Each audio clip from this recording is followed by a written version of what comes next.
You're listening to episode 53 of the Confident Rider podcast with Jane Pike.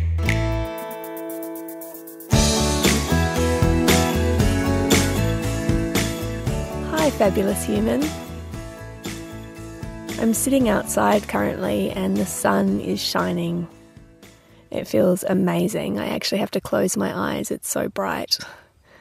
I'm down near my ponies. I can see them just a little way away from me, and there's a huge log that has become a little bit of a resting spot for me on occasion when I need to quiet myself and find my center, and so leaning against its solidity right now is a very welcome feeling.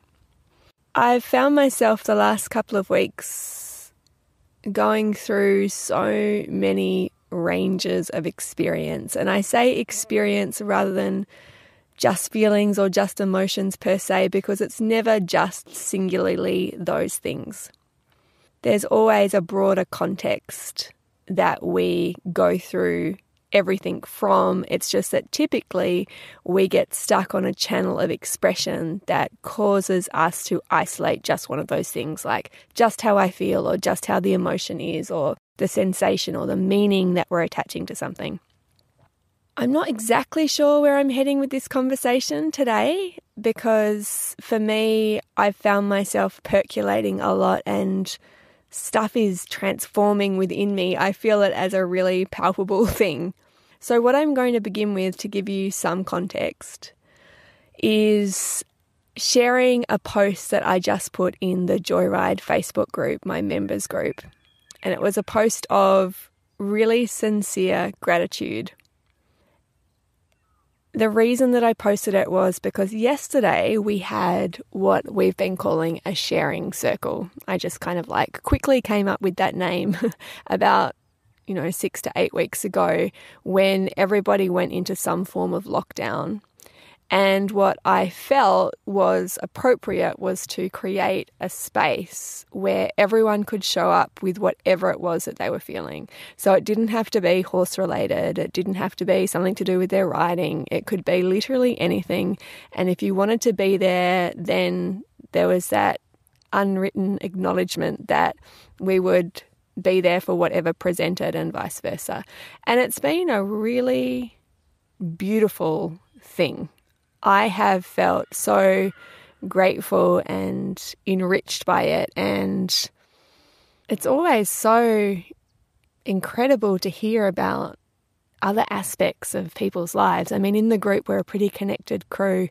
If you want to put yourself out there and kind of talk and ask questions, and it's an incredible forum to do that, because, and I don't just say that because it's mine, quote unquote, I say that because it really is a amazing group of humans that have been so welcoming and encompassing and non-judgmental that it feels like a huge privilege to be a part of. So yesterday, the conversation got hard. It was a hard conversation. And I feel like at the moment, life is full of really freaking hard conversations. You only have to turn on your computer to be confronted with so many different opinions, so many different thoughts, so many different feelings about the current circumstance that we all share to one extent or another with the pandemic. And in amongst that, it can be really polarising, it can be confusing, it can be overwhelming, it can be frustrating, and at the very worst, it can be destructive. For a time, having spent, a lot of time myself in equestrian circles, obviously, and especially online equestrian circles, you see that there as well. You see the division that exists just as a part of our human experience, I guess, where we're coming from different angles.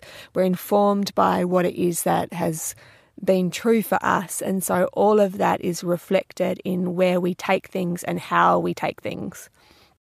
But there is I think at the moment, that's been inflated tenfold because now we add political ideas into that. Now we add our own personal experiences. Now we have people working in the medical field or not, and we feel defensive and, rightly so, rightly so. This is not a political podcast piece, but what I've noticed is the inability, for the most part, to hold respectful social discourse, for us to be able to be in a space with someone else that does not hold the same point of view, that does not share our opinion, and to not feel the need to shut down or to flee. And to flee means just snapping the computer shut or getting away from it, or to fight.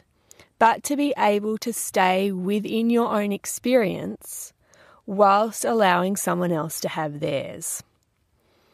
I get this is a really tough thing. I've been practicing this as well. But the post that I put up was one that was truly full of gratitude, because in the sharing circle yesterday, there was stuff that came up to do with politics, to do with our own personal feelings about the virus and the situation that we're in. And not everyone in the group would agree to the same extent or in the same way as the person expressing, perhaps. And yet, the overriding feeling or the overriding atmosphere was one of acceptance and respect and love even. We were able to hold that space, and I felt so profoundly grateful for that. And what I realized is that we all have come together essentially for horses. That is our unifying quality. We are here for horses. If you're listening to this podcast, you have a horse, no doubt, or you love horses, or horses are somehow a part of your life. And as a result of that focus outside of ourselves, we extend ourselves and we involve ourselves in programs such as mine in order that we're able to hold capacity, increase our capacity, be able to stay with an experience, to open up our vision to the bigger picture in the midst of hard things so that we can navigate our way through anxious moments, so that we can understand that we don't have to shut down in certain contexts, that it's okay for us to show up with the full breadth of what we are and actually expand our capacity to deal with that. And those skills, they blow out in ways that I am constantly astounded by. They blow out in ways that allow us to entertain differences of opinion. They blow out in ways that allow us to really attempt to empathize and understand about a different way of going about things without feeling like we are personally compromised, without feeling like we have to lose our center or that it's about us, but being able to, like I said, hold the experience of another person whilst not losing our own experience. And that's what we're doing for our horses too, right? We need to be solid in ourselves before we come into partnership. If we don't have a sense of our own groundedness, if we don't know where we begin and where we end, if our boundaries are really permeable, all of these things, then we can't front up with clarity. We can't front up with an understanding or a sense of differentiation about what it is our horse is bringing to the equation and what it is that we are bringing to the equation. And that transfers through family life, through relationships, through social life, where we're able to say, I hear you, I get you, I might not agree with you, but I'm able to stay in this same space with you. And I think until we are able to do that, until we are able to hold ground in the midst of strong disagreement even for each other, and that doesn't mean that you won't have a response, that you'll feel angry or upset, but you can stay. You can recognize it and you can stay. You can be with it and you can stay. And that energy that you feel as a consequence of the staying does not come out in ways that feel like it masters you as opposed to you being the master of it. For me, for a really long time, I believe and understand now that I confused being shut down with being mentally strong. I think I did that. I think that I had experiences throughout the course of my life, unrelated to horses, where in order for me to be able to navigate my way through, I went inside. I disassociated to an extent. And that ability to fairly rapidly disassociate from the moment, I confuse that. And it's taught as well. Don't get me wrong. It's taught as being really mentally strong. I'm going to go out on a limb and say that there are a lot of practices, a lot of ancient practices, yoga included, meditation in many aspects included, that actually promote this level of disassociation and shutdown. And I know that that is a hugely inflammatory, potentially, thing to say, and actually quite a hard thing for me to say, because for a long period of time I've devoted myself to practicing in that way. But I've come to understand that if I really trace the lineage back of these things, a lot of what it is that I've been taught is actually a process of preparation for me to shut out life, not to include life. You know, to actually be desensitized, desensualized in preparation for death, if you like. Like some of the yoga practices, that's what we are preparing for. That's what the yogis were preparing for. They didn't want to be in life. They wanted to transcend life.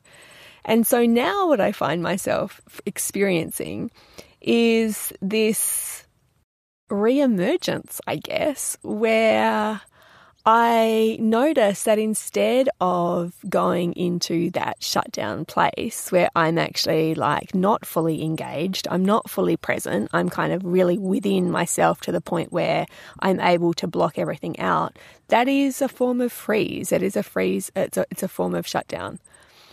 And as I've been doing the work to increase my capacity to hold activation within the system, and what I mean by activation is to hold, I can feel that need to, to run, for instance, that flight response. I can feel the need to kind of like feel the energy come up that maybe I'm going to oppose something, that I feel disgruntled by something, that I feel angered by something, and I can hold that energy in my body. It doesn't get bigger than my body, so that then I can decide, how am I going to use this power?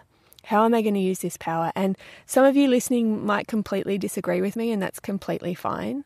But I've noticed these huge changes within me, a livening up. And that means that it doesn't make things easier, but it makes you here. It makes you living. And for many of us right now, where it's really confronting, these situations are really confronting. And I would say that the gift that we have is that our horses are incredible co-regulators. You know, nature is such a beautiful co-regulator. And what I mean by that is the ability for us to regulate our system, to actually experience a level of activation, of uprising, of power, and not be afraid of that, but actually to be able to surf that and come back to a point where we are like, here I am. How are we going to move? How are we going to move forward from here? It's a pretty cool thing. It's a pretty cool thing. And I really am just, I'm repeating myself, but I feel really grateful. I feel so grateful to have the crew around me that I have, that are in the midst of this, and like I say, that we can hold space for each other, and to have that be not necessarily a space where opinion is all the same or feeling is all the same, but that everything is still welcomed in spite of that. And how the ripple effect of that goes out in different ways. It's very, very cool. It's very, very cool. So the practice, I guess, if you're thinking about what I'm saying and its impact on you, the practice is just to see what your mode of going about things is, in terms of like, do you immediately try to make meaning out of something? Do you immediately go to the thinking channel? And through that process, do you feel that you lose a sense of yourself? You know? Do you become disembodied as a consequence of that? Or are you able to reconnect and look at things from a slightly different perspective? And when we do that, we are able to shift the narrative, but not only shift the narrative, we can increase our ability to stay with that experience without feeling like we need to default to a way of going about things that can be not that helpful. I'm not sure that completely makes sense. Let me explain a little bit more. I think that at the moment there's a lot of unknowns. We don't do well with unknowns generally. We don't do well with unknowns. And so what you'll see is a lot of people trying to make meaning out of the situation, out of the pandemic, out of the virus, out of what's going on. We're trying to make meaning out of it. And you'll see so many people making different meanings out of it that it gets really confusing. And I know as someone that loves to understand, that loves to dissect, that loves to intellectualize and read and take things in on that level, I understand the seduction of that.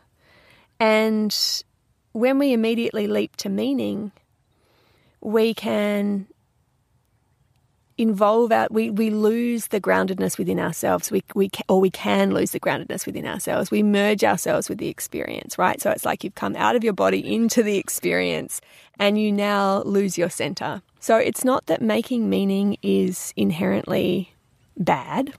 It's not that trying to understand something is bad. It's nothing to do with that. It's just that if you experiment with coming at a situation from a slightly different perspective, and that perspective might be, when this person says this to me or when I read this, instead of immediately defaulting to the thought channel, what about if I check in on a physical level and ask myself, where does this sit in my body? And not in terms of trying to describe it as an emotion, like I feel this way, but actually on a sensation level, where does this sit in my body? And how is it that affects my breath? What is the impulse that I get as a consequence of that sensation? And you can start to track yourself then. You can start to track how it is you feel in yourself in the midst of different experiences that you have, and the default that you might go to in order to negotiate those with the skills that you have currently. So it might be that you have the urge to just get out of there, which is a flight response, right? Even just shutting the laptop of your computer in response to something that you feel is confronting is a flight response. Do you feel the need to instantly comment on something or have your say?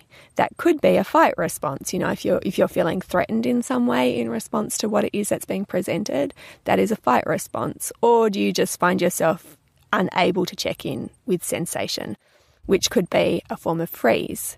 Again, very broad generalizations. But if we can start to track ourselves and understand how it is that we are responding on a nervous system level to the stimulus that's coming at us, we start to understand more about our default practices, and then we can start to wiggle underneath them and say, okay, well, how is it that we could approach this from a slightly different perspective that would allow me to increase my capacity to hold this experience, but also widen my field of vision to understand that there's more that is available to me right now than what it is I might be habitually focusing on. So interesting. The other thing that I want to mention, and I just wrote a post about this today to do with the inner critic, the committee, is that in the same breath as we're experiencing a lot of hard stuff on the outside, that hard stuff can be even harder if it's on the inside, meaning that if you feel like you should be dealing with things better than you are, if you're beating yourself up about what you said or didn't say, if you open Facebook and see a combination that horse and rider combination, or indeed just someone that triggers you in some way to feel kind of bad about yourself or kind of crappy about yourself, to think about what that creates, because essentially we are never consciously or decisively working against ourselves. We're never trying to bring ourselves down. We're never trying to knowingly cause harm. We're never trying to openly compare ourselves so we feel crappy. We're never trying to honestly do those things, but they are all a representation of us trying to keep ourselves safe.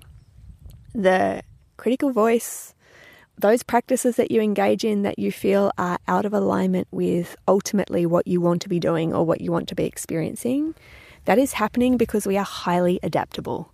That is happening because your experience, everything that's happened to you in the past, the nervous system programmings that have come as a result of your interactions, your early attachment, your attunement, all of these things have led you to respond to certain situations in the way that you are now. And that has been ultimately for you to be able to move through that experience in the safest way possible. So beating yourself up for that is just a high end to nowhere, because not only do you activate a similar level of fight or flight that you would in response to the outside, but you're fighting against yourself. Now you're trying to run away or fight yourself. And this is never going to work, right? It's only going to perpetuate the patterns that you're trying to get away from. So what I would ask, in addition to everything that we've been talking about, which is kind of like this broad global conversation, in addition to that, is when you feel yourself beating up on yourself, try to respond with compassion instead of venom, and try that first physically, like give yourself a hug. Break the chain, break the cycle of beating yourself up and say, you know what? This is hard and we're doing the best that we can right now. And it doesn't mean that this is the end of the road. It doesn't mean that this is all that's going to be. But right now, the beginning point is kindness to yourself. Kindness to yourself, because I see incredible people everywhere. I work with them. Just being so hard on themselves, and it breaks my heart. It really breaks my heart. So start with being kind to yourself. Even if you find something hard, if you find conversations hard, if you did respond in a way that was out of, whack with what you would have liked to have responded with, just be kind. Start with being kind to yourself and just know that this is a big ask for all of us. We are in the midst of big experiences. And it's okay if you don't know. It's okay if you don't understand. It's okay if you're not broken. You're not, no one is ever broken. They just are in the midst of something. Yeah? I hope this made sense. I have, when it comes to everything, not just podcasts, it's just so reflective of what it is that I'm feeling at the time. And maybe right now I'm really, there's big stuff going on, and I kind of wanted to share it and hope that it might hit the spot with some of you. And if it doesn't, then that's okay too. Maybe next week. But yeah, I'm really sending you the love, and I really am grateful to everyone that's really staying right now. And what I mean by staying is, like, if you feel uncomfortable, that you stay and you work through that, and that you really stay aware of what's going on in yourself, around you, and how it is that you can be part of a situation that is unifying rather than polarising. And that's really hard. It probably is going to involve a lot of undoing, and that's where it gets tough, hey? When we're undoing aspects of what we know so well and what we've come to rely on. To rebuild that can be really challenging, but very possible. So lots of love. Thanks for hanging out, and I'll talk to you again next week.